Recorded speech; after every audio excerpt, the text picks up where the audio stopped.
Cell 411 is a great free app for Android and iPhone. It allows you to set up public and private cells for dealing with crime, emergencies, setting up neighborhood watch, activism, and even protecting your kids from bullies on the street or at school. Cell 411 gives your cells turn-by-turn directions to your location with one touch on your phone.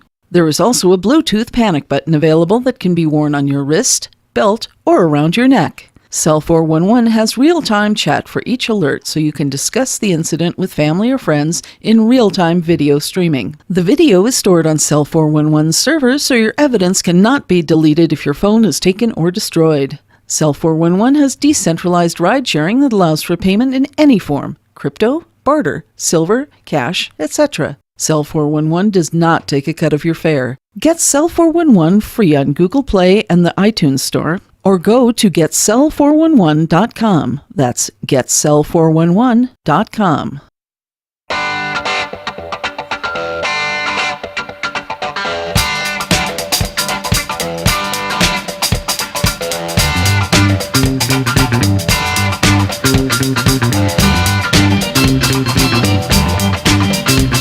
Dead blood in the streets, it's up to my ankles.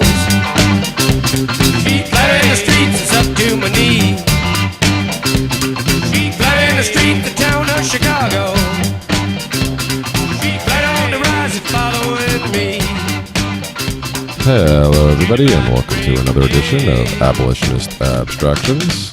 As always, we are covered by a BitCat no government license. This allows reuse by anyone except governments and the agents thereof. You can find out more information about this at bipcat.org. All right, so I am back, even though I just said an hour or so ago on my most recent vlog that I wouldn't be back this week. Hey, everybody. How you guys doing? I've been so busy since I've been out on the road doing my Vanarchy thing and with everything else going on in my life that I was actually planning on not doing an episode this week, especially because I had a super busy day today. But most of that information can be found on my vlog series. And if you're not following that, I would ask you to check it out and, possibly, hopefully watch all those that I've been putting out. I've been doing daily ones. Probably pretty noisy right now. I do apologize. Where I am parked currently, it's near a relatively busy road, and I have the windows open to try to keep the car cooled down as long as I can before I close everything up for the night. But we'll try to make do, and I'll listen back and see how bad it is. Hopefully it's listenable, because we all know how much I hate bad audio. Anyway. So yeah, for anybody who, like I said, if you haven't been following my blog series, I'll put links to the show notes in that. But the crazy day I had today, actually, I chronicled that entire thing in that vlog. So yeah, check that out. And a big part of that was actually I met another van nomad today. Oh my goodness, big noisy trucks. Right under my nose. Close by to where I've been staying. So that was pretty crazy. And hopefully I'll have him on one of my vlogs or maybe even a podcast episode soon in the future. But yeah, like I said, originally I wasn't planning on doing anything. And now it's about midnight where I am on what's about to be the 15th of June. And I'm pretty wired from the crazy and exciting and happy day I had, and aside from meeting that new guy and getting to hang out with my family and stuff, it's a lot of stuff happened, and I was kept busy all day. And I took part of Anthony Samaroff, who was on the last episode of the Seize Liberty podcast, this show. Jesus, I'm all right. Abolitionist Abstractions. I had him on last week. We mentioned the live stream he was going to do for his shaving of his head, and I managed to hook up with him finally. I did have to, I was running a little late because I had some stuff to do with the kids, take them to some doctor's appointments and stuff. And then I finally sat down in my car to, in a spot where I had really good Wi-Fi, and, was all ready to join the call. And unfortunately, I had all sorts of technical difficulties, but I finally got on there and got to spend like 45 minutes hanging out with everybody. It was a whole lot of fun. I don't know if he recorded that or not, but if he did, I'll try to post that in the show link, in the show notes too.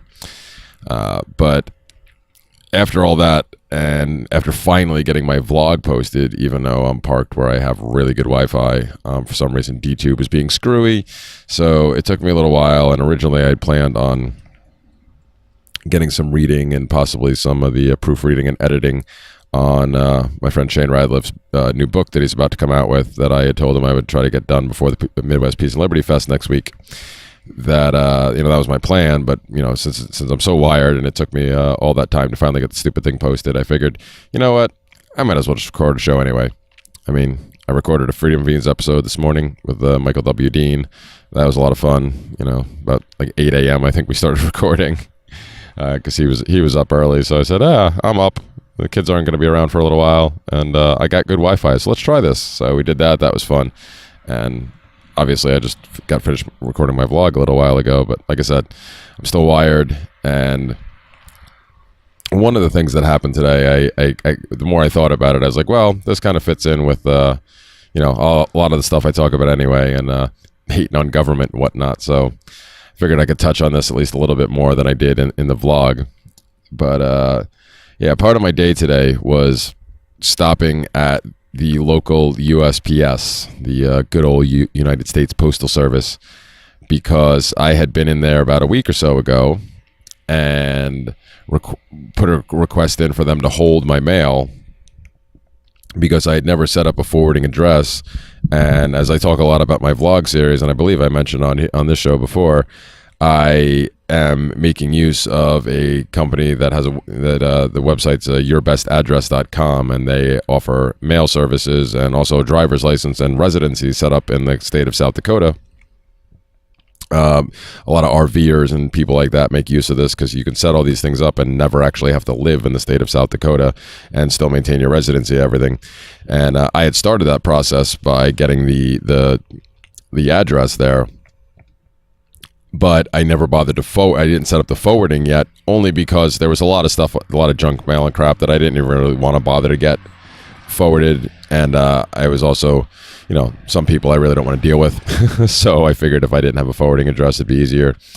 But so I at least went in to go set up a hold on the address, on the mail, my mail going to the old address, because there were some important documents, including the new registration for my vehicle, which I didn't want to pay for, but I was kind of forced to because it ran out earlier than I thought, and I'm not going to have, there's no way I was going to have enough time to go all the way up to South Dakota and do all the stuff I needed to do to set up the residency there and get the driver's license and the registration before the registration expired. And I didn't want to put myself at any more risk by driving around with an expired registration that could just lead any good cockroach to harass me if they feel so inclined. So I had to bite the bullet and spend the $200 for the stupid registration here in New York. And obviously I'm hoping to not have to use it for more than like a month or two. I'll still, the most I can get back is a year's worth. So the most I can get back for it, if they even get around to sending me the money, is $100. So I've been waiting on that registration to show up. So because of that, I put the hold on the mail so I could at least get that and some of any other important things I needed. And then I set up the forwarding, and I was told I had I was going to be about 10 days for the forwarding to go through. So I went in there today to try to pick up the mail that should have been held there. And I also went to go pick up another package. The first thing I actually had successfully delivered to the yourbestaddress.com, the mailbox they said, the post, the address and box they set up for me. And that was supposed to be forwarded as well. So I went in to go inquire about both of these things, and unfortunately the package apparently hasn't shown up yet, although the supervisor I spoke to and the first woman I spoke to seemed utterly confused by what I was trying to explain to him was supposed to happen with this package that was delivered to this one place and it was being forwarded there, even though the people at yourbestaddress.com assured me that they do this stuff all the time and it's not really an issue. But apparently that hadn't arrived yet, which was kind of a bummer. But the bigger issue was that they didn't have any mail for me, because apparently they had decided to forward it days ahead of schedule without telling me. And not only that, they couldn't actually confirm whether the hold originally went through and anything was actually held.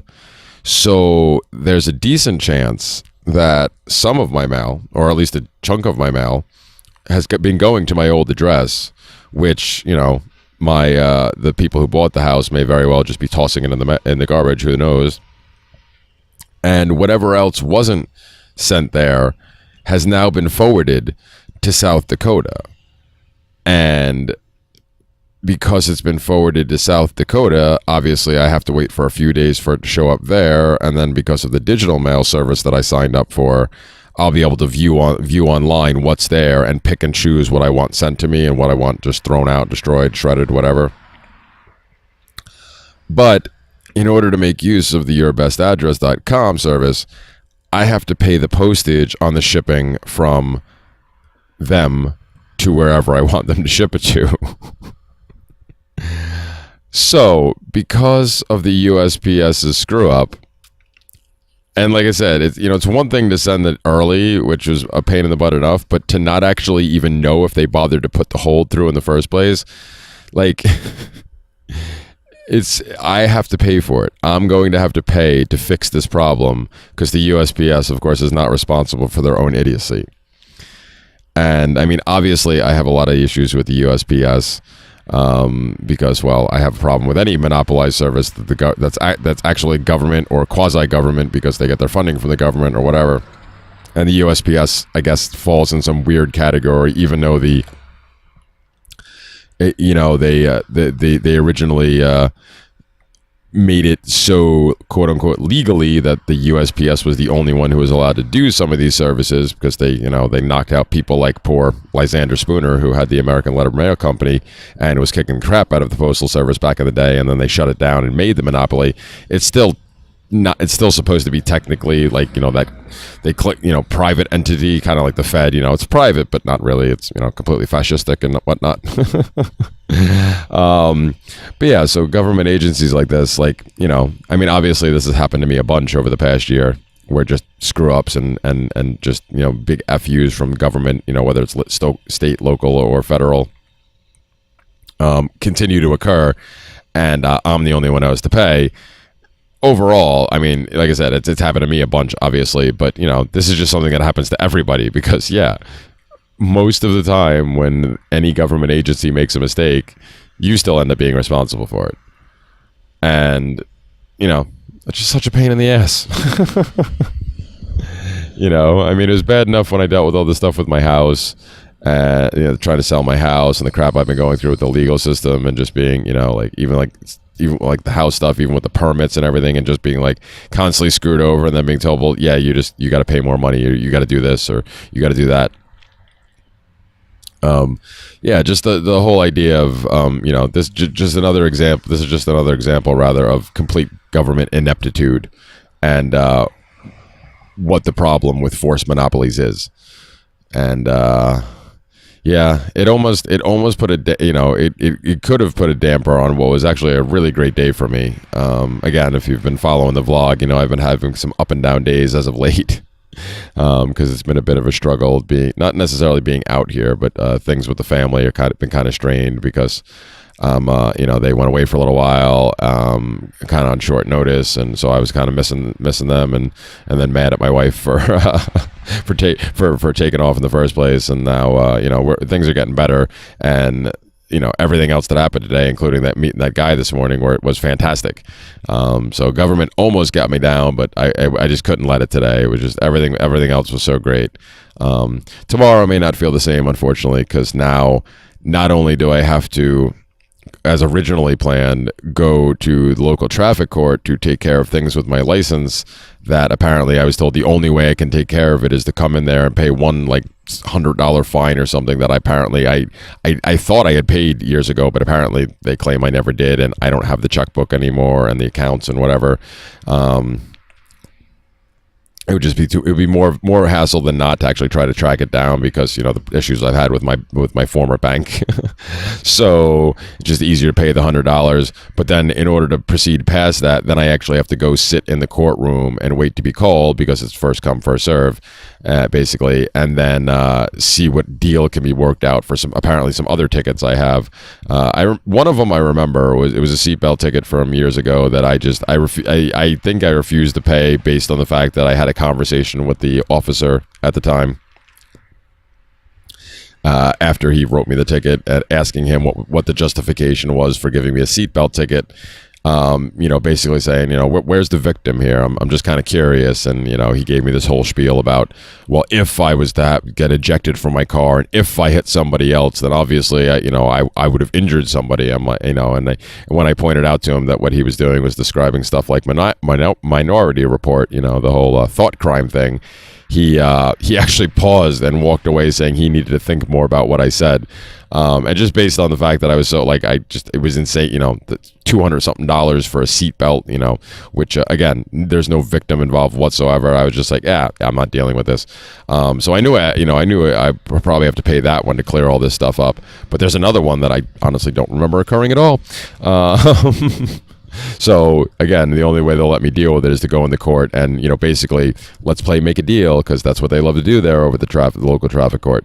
They just want to get money from you. They'll talk down stuff so you can get your, the points on your license reduced. And they may cut a little bit of money off, but basically they're just going to charge you whatever they want to charge you.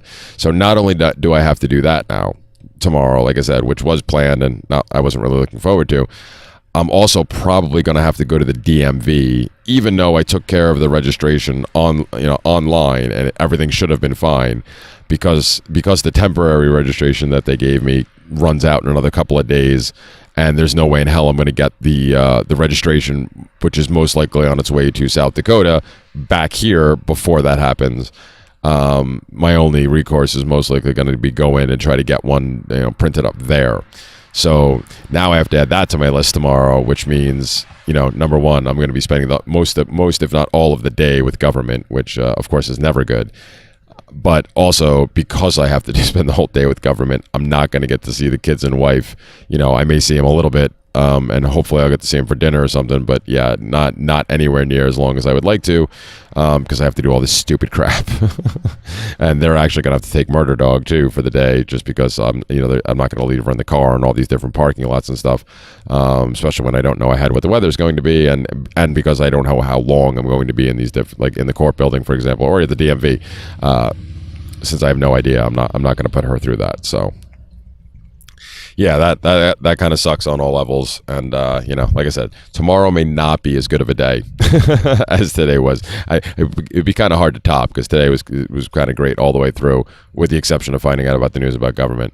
But as long as I come out the other side, hopefully with good news, it should at least be a decent day, or at least, I'll be able to look back and say, all right, well, it was a productive day in that regard. So yeah, you had to suffer a little bit, but at least you got a bunch of stuff done, and now you're in a better place overall as far as being secure and not, leading to less harassment. But yeah, I have to do that because of another government agency's screw up. I have to spend the rest of the day with multiple other agencies. So yeah, that sucks. And like I said, I figured if anything, I would do a short podcast this week to not just leave you guys hanging, even though I decided a couple hours ago that I was going to leave you hanging, only because I had given fair warning that things may get a little rocky before, while I'm out here on the road. Although I think I did say that this is the one show that should always come out, because it's just me talking into a microphone. So yeah, all that combined made me decide to at least put something together, and not just like a 2-minute one saying, hey, sorry I didn't put a show out this week, guys, but please look forward to next week and blah blah blah. Yeah, I just I wanted to vent a little bit by government, I guess, and how insane it is. And like I said, it's just another example of government ineptitude, and then the only person paying the price is the person who's getting screwed in the first place. And it'd be really nice if that stopped happening to me. Like a big part of the reason that I'm trying out this whole quasi-van nomadism thing is because I'm a big fan of the whole Vanu philosophy, and I am trying to become as invulnerable to coercion as I possibly can. And every level of government around here, rather, is making it really hard for me to do that. So anyway, on that note, I think I will get wrapping up. Like I said, I'll check, but I hope the background noise wasn't too bad. I really didn't feel like getting up and closing the back window, and even if I had done that, I'm close enough to the main road that it still would have probably been pretty noisy. So as another big truck rattles by, I hope you guys I hope you guys can deal with the extra noises this week. But like I said, just wanted to get something off my chest, so that's why I'm here.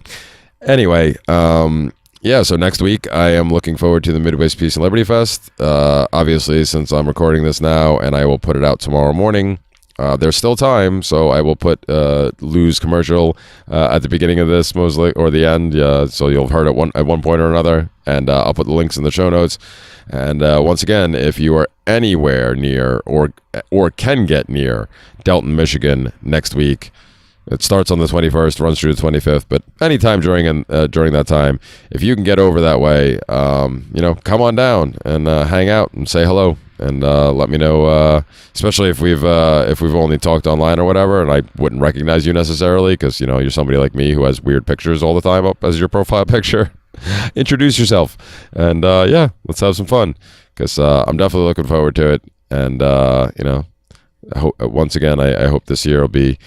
I can't even say better because the past 2 years have been great, but they've been great for different reasons. Because as I mentioned before, the first year I went to the fest, it was just Murder Dog and I, and we got to hang out with everybody. Last year it was Murder Dog, I, and the girls, and this year we're bringing the wife too. So it's last year was a completely different experience. It was a hell of a lot of fun, but a different kind of fun because I had the girls, and now hopefully it'll be another different kind of fun because now we're adding the wife, and she'll get to experience all this. So yeah. Definitely looking forward to that, and hopefully I can get all the crap done that I need to get done because I want to leave the day before and make sure we have plenty of time to get there as soon as the thing opens up so we can spend as much time as humanly possible with my Aunt Fam and having fun and relaxing out there at the Circle Pine Center. So with that, I will close out. Thank you everybody for listening. This has been Abolitionist Abstractions. All of my content can be found at either solpodcast.org or, if you prefer, and I would prefer if you did, at steemit.com/abolitionistj. That is where all my content gets posted first. Obviously, as I mentioned, my vlogs and stuff, those all go there, and it takes me a little while to get the stuff uploaded onto YouTube just because I'm dealing with Wi-Fi issues, having to track down Wi-Fi out here and, time. I usually put them up on YouTube in chunks every once a week or so. So if you're interested in following the vlog, then going to Steam. It's probably the best bet because I try to post there at least once a day. All right. Once again, thank you everybody for listening, and I'll catch you next time. Love, peace, and voluntary interactions for all.